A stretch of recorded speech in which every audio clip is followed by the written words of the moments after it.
99% of people are not willing to do what it takes to make their dreams come true.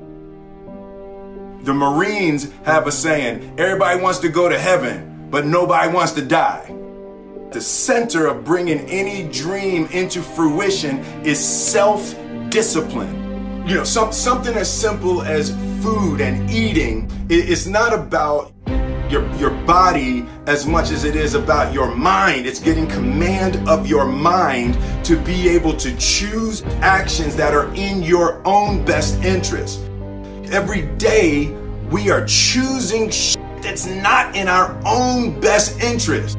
So if the world is attacking you and the world wants to fight you and the world's trying to hold you down, so you're gonna kick yourself in the balls? So you're gonna stop yourself from getting what you dream. And I think the word discipline has kind of gotten a bad name. We think about it in terms of punishment. I'm not talking about discipline in that way. I'm talking about discipline in the sense that you forego immediate pleasure for the exchange of long-term self-respect. I believe that self-discipline is the definition of self-love. That when you say that you love yourself, that means that you have behavior towards yourself that is loving.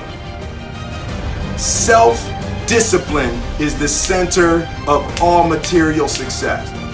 You cannot win the war against the world if you can't win the war against your own mind.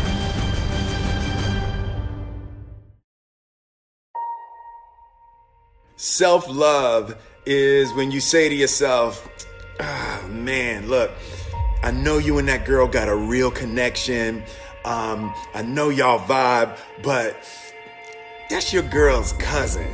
So I love you too much to let you do that. It's like you say to yourself, hey man, look, I know you want to eat that pizza and it'll be really good, but I can't let you eat that, man, because if you eat that pizza, you're going to feel like shit, and I love you too much to let you eat that.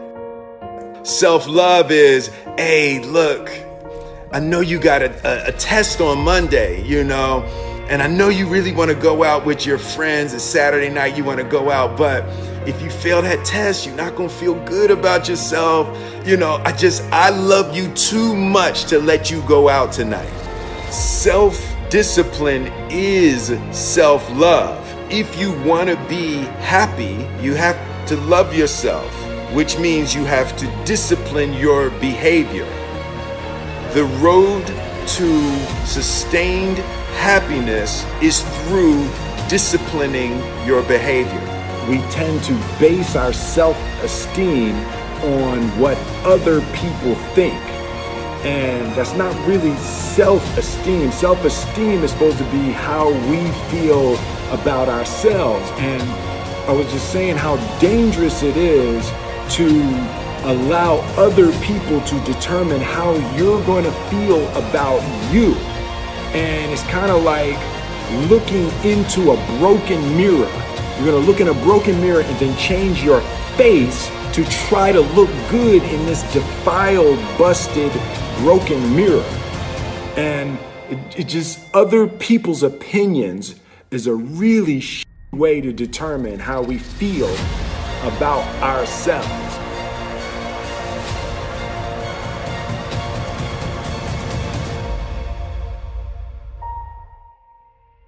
It don't matter whose fault it is that something is broken if it's your responsibility to fix it. For example, it's not somebody's fault if their father was an abusive alcoholic, but it's for damn sure their responsibility to figure out how they're going to deal with those traumas and try to make a life out of it. It's not your fault if your partner cheated and ruined your marriage, but it is for damn sure your responsibility to figure out how to take that pain and how to overcome that and build a happy life for yourself.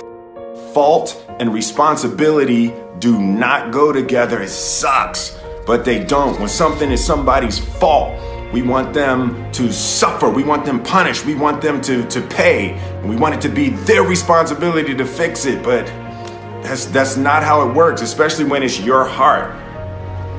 Your heart, your life, your happiness is your responsibility and your responsibility alone. As long as we're pointing the finger and stuck in whose fault something is, we're jammed and trapped into victim mode. When you're in victim mode, you are stuck in suffering. The road to power is in taking responsibility. Your heart, your life, your happiness is your responsibility and your responsibility alone. You can make a person smile, you can make a person feel good, you can make a person laugh, but whether or not a person is happy is deeply and totally and utterly out of your control. The prerequisite for spending time with any person is that they nourish and inspire you. They feed your flame. Look at your last 5 text messages. Are those people feeding your flames or dousing your fire? Put your phone down for just a second and look around. Look to the people around you. Are those people throwing logs on your fire or are they pissing on it?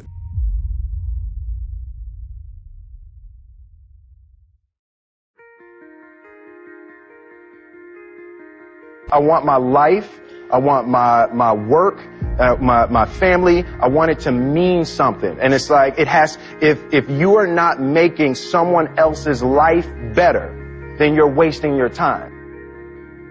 The separation of talent and skill is one of the greatest misunderstood concepts for people who are trying to excel, who have dreams that want to do things. Talent you have naturally. Skill is only developed by hours and hours and hours of beating on your craft. You don't try to build a wall. You don't set out to build a wall. You don't say, I'm going to build the biggest, baddest, greatest wall that's ever been built. You don't start there. You say, I'm going to lay this brick as perfectly as a brick can be laid. There will not be one brick on the face of the earth that's going to be laid better than this brick that I'm going to lay in this next 10 minutes. And you do that every single day. And soon you have a wall. And soon you have a wall. And I think psychologically, the advantage that gives me over a lot of people that I have been in competition with in different situations is it's difficult to take the first step when you look how big the task is.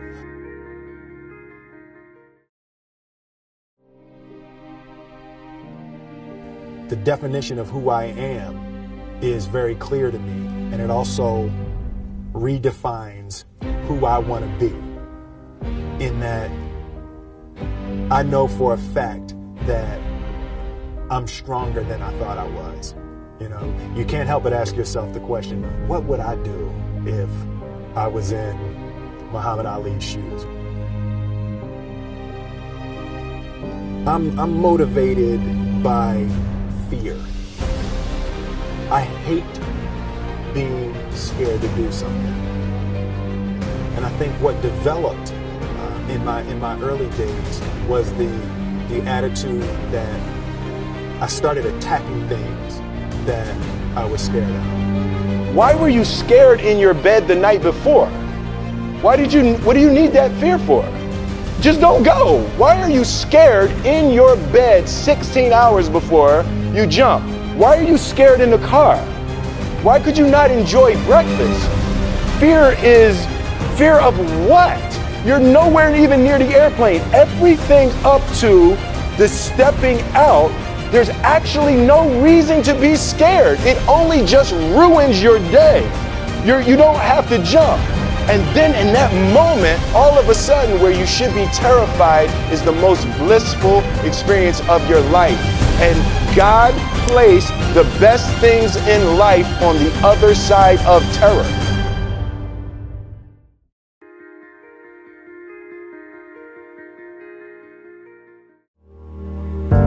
Sometimes you got to take a break from just about everything, disappear, come back, and shock the world. I'm talking to that athlete. I'm talking to that administrator. I'm talking to that nurse, that doctor. I'm talking to that student. I'm talking to that communicator. I'm talking to that pioneer, that inventor. I'm talking to that entrepreneur.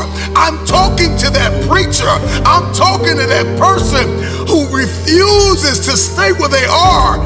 I'm talking to that person that doesn't have a problem laying in obscurity, because you know that when you come out of the dark room, all eyes on you.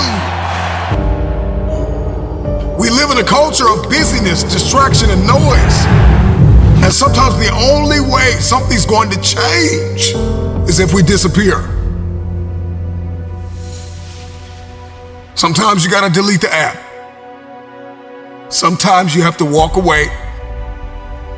Sometimes you have to fall back into the dark room and focus on you. Everybody wants destiny. Everybody wants manifestation. Everybody wants fulfillment. Everybody wants the next level in the relationship and a higher quality of living. But nobody wants to eliminate distractions. Nobody wants to disappear for 3 months, 4 months, 6 months, and get into a place where you can focus on just you. What if you could just shut out every distraction? What if you could just shut out the world for just a season and focus on you? A man is rewarded in public for what he does in private. Can you unplug for just a moment and focus on you? Focus on what matters. Why are you here?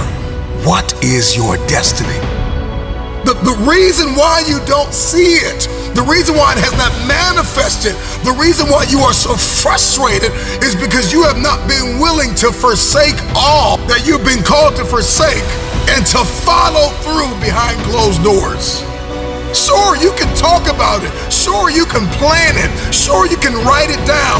Sure, you can go to the conference and hear about it. You can read about it. But at some juncture, you have to disappear and put the work in and come back and shock everybody that doubted you.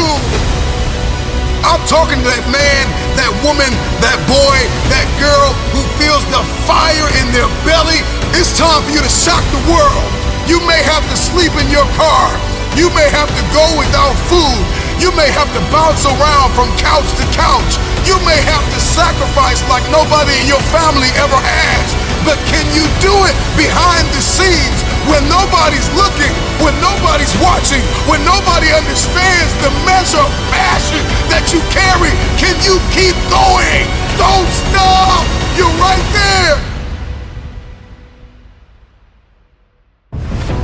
Go through the process in the dark room that prepares us and equips us for the stages of destiny. It's time to get real. It's time to get raw. It's time to look ourselves in the mirror and come to the resolve that this version of ourself is not going to carry us in the stretch. That I've been this version of myself long enough that if I don't change, if I don't do something about this, then I'm going to find myself bankrupt. Some of the most monumental and transformational portraits and pictures that we've ever seen were developed in the dark room. We celebrate athletes and we celebrate critical thinkers and innovators and actors, and we praise them and coin them our heroes, and we follow them by the millions. We love what they do in public, but you don't know the story behind the glory. You don't know the blood, the sweat. You didn't see the tears that they cried, the prayers that they prayed, the countless weeks where they went without sleep to get where they are. One of the greatest tragedies in life is to live and not know why you're living. I'm just wondering if there's anybody here that wants their future, that wants to fulfill their destiny, that wants to manifest, that wants to walk in discipline and determination. I'm just wondering, is there anybody here that's willing to disappear? Are you willing to forsake all distractions? Can you hide yourself in the library? Can you hide yourself in the gym? Can you hide yourself in the boardroom and plan and caucus and do what is required behind the scenes in order to manifest the moment? Can you hide yourself in your books? Can you hide yourself in your closet? Can you hide yourself in the prayer rooms? Can you hide yourself? We have this passion to be in the public eye, but no patience to do the work behind the scenes. Stop telling the world what you are about to do. Steve Jobs once said, "We do not say anything about future products. We work on them in secret, and then we release them to the world."